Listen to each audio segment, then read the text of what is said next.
Wendy Soucie, Madison social media examiner, and I'm with Tracy Sachtjen. She is on the USA women's curling team, and she is heading off to the Olympics on February 6th to represent the USA and also Lodi, Wisconsin, because she's our hometown girl.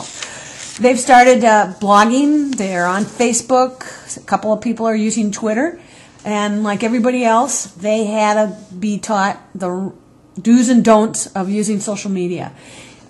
Tracy, can you kind of tell us what either the U.S. Olympic team or whatever Olympic guidelines you were given about using social media, what you could or could not say? What was the guidelines? We actually had a training this summer with both the men's and women's Olympic team and talked about media training. And sometimes it maybe pertained a little bit more to the men's team because they're quite a bit younger and they probably have a little bit different lifestyles than we do. So we kind of we laughed about it, but actually it did pertain to both of us because the biggest thing is common sense, to make sure that you think about who's actually reading everything out there from Facebook to Twitter to any of your blogging. Like there's your competitors that are looking at it. Obviously, your parents, your grandparents, any of your fans. Mm-hmm. And media. And media. And so if there's anything that you see out there that's negative or about something else or breaking news, obviously it's going to get out there and you're going to be probably hounded by the media about something or about anybody, friends, family, in regards to it. So that's the biggest thing is using your common sense. Mm-hmm.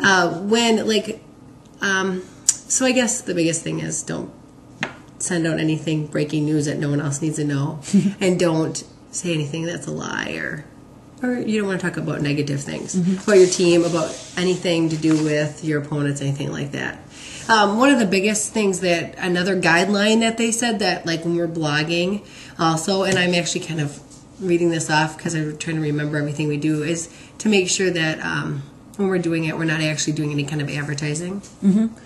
For any companies or businesses or anything like that, to make sure that like we're not quoting somebody else, and like we can have pictures, but we can have pictures of anything that's during the Olympics or any of our championship games. Is that because there's all sorts of contracts for commercial TV and programs on it? Yes, that would be why. And then also to make sure like we don't do any sound or video clips when we're doing our own blogging.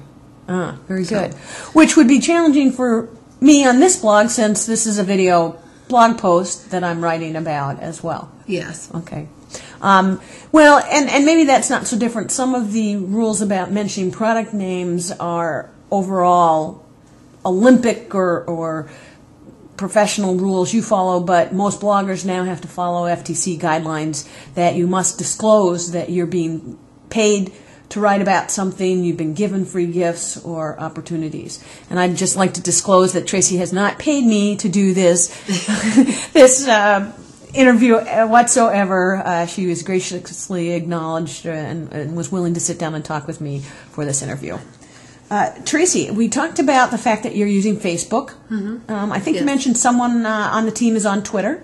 Yes, actually, Nicole Jornsted's been on Twitter since the middle of the summer in our training. She started doing the Twitter, and she has quite a few followers. So you have to check her out. It's at Nick Curl would be the address. Okay, so that's NIC Curl CURL on Twitter, and I'll post that along with the article.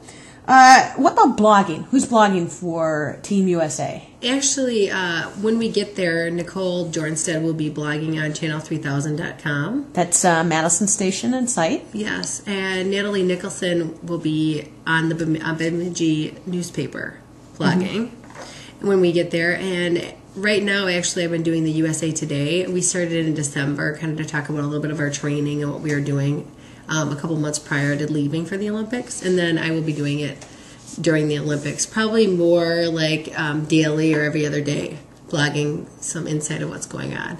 And there's also the fifth on the men's team that's also blogging on that site, so you have to check him out. Chris Plies is his name, and he's a young 20-year-old, so his will be a little different than mine, but that's it'll okay. Be quite interesting. Blogging is better when it's your own voice and conversational and so forth.